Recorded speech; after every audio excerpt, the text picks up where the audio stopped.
बिस्मिल्लाहिर्रहमानिर्रहीम। अस्सलाम वालेकुम। कैसे हैं आप सब? उम्मीद करती हूँ कि सब खैरियत से होंगे और अल्लाह से यही दुआ है कि सबको सेहत और तंदुरुस्ती के साथ ईमान भरी ज़िंदगी अता फ़रमाए। आमीन सुम्मा आमीन। आज हम बना रहे हैं कैरमलाइज्ड सेवइयाँ। मैंने सोचा कि क्यों ना कुछ डिफरेंट रेसिपी आपसे शेयर की जाए। जिन लोगों को कैरमल का फ्लेवर बहुत पसंद होता है, इंशाल्लाह ताला उनको ये रेसिपी बहुत पसंद आएगी। आम रेगुलर जो सेवइयों की खीर बनती है उससे ये बहुत डिफरेंट है।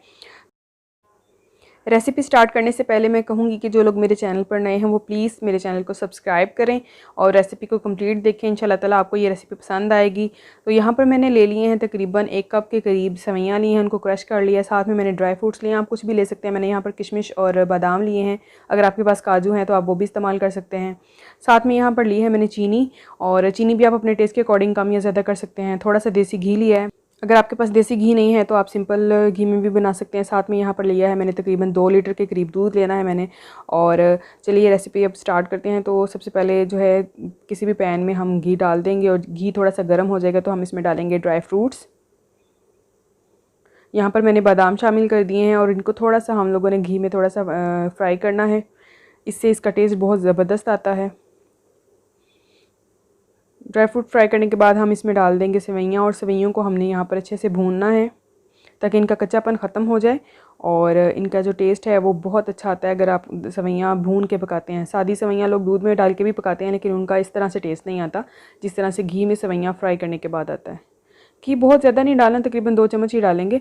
और अब जब सेवइयाँ फ्राई हो गई हैं हमारी तो हमने इसमें दूध शामिल कर दिया है, और दूध शामिल करने के बाद हम इसको पकाएंगे तकरीबन मीडियम हीट पर हम इसको पकाएंगे जब तक कि ये देखें दूध गाढ़ा हो गया हमारा और सेवइयाँ भी अच्छे से पक चुकी हैं। अब इस प्रोसेस के बाद हम यहाँ पर चूल्हा थोड़ा सा कम कर देंगे और साथ में हम अपनी कैरेमल रेडी करेंगे। उसके लिए मैंने तकरीबन 1 कप भर के जो है वो चीनी ले ली है। आप अपने टेस्ट के अकॉर्डिंगली इसको एडजस्ट कर सकते हैं। चीनी को हम मेल्ट करेंगे, थोड़ा सा इसमें बटर डाल के। बटर डालें या देसी घी डालें, ये आपकी अपनी मर्ज़ी है। मैंने यहाँ पर देसी घी डाला है। और हीट यहाँ पर बहुत कम रखनी है। अगर तेज़ चूल्हा करेंगे तो एकदम से ये जलना शुरू हो जाएंगी, और जब इस लेवल पे पहुँच जाएंगी हमारी चीनी तो हम इसको अब स्टिर करना शुरू कर देंगे और कॉन्स्टेंटली स्टिर करते हुए हम इसको पकाएंगे। आंच बहुत कम है हमारी ताकि ये जले ना, क्योंकि कैरेमल वही अच्छी बनती है जो स्लो हीट पर पकाई जाती है।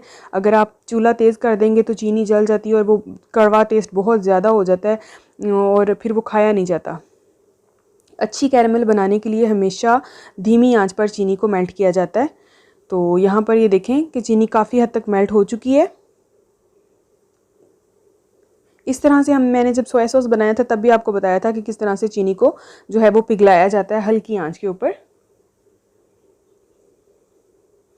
तो अब ये चीनी हमारी देखें तकरीबन 90% तक मेल्ट हो चुकी है। तेज़ तेज़ चम्मच चलाते जाना है, इसको साइडों से लगने नहीं देना हमने, और सारी चीनी इसी तरह से मेल्ट कर लेनी है हमने।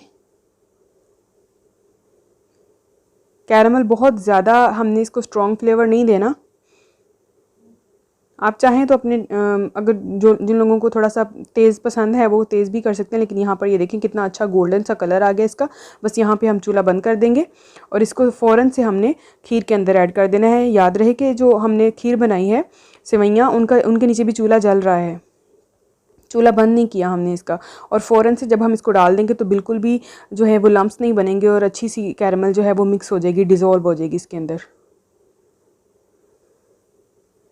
स्लोली ग्रेजुअली हमने इसको ऐड करते जाना है और साथ साथ मिक्स करते जाना है इसको।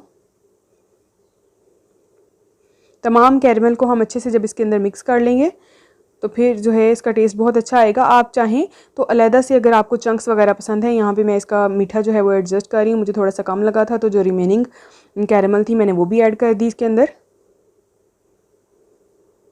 लेकिन ये सारा प्रोसेस बहुत क्विक होना चाहिए, क्योंकि अगर कैरेमल ठंडी हो गई तो वो जम जाएगी और फिर वो इतनी अच्छे तरीके से मिक्स नहीं होती है।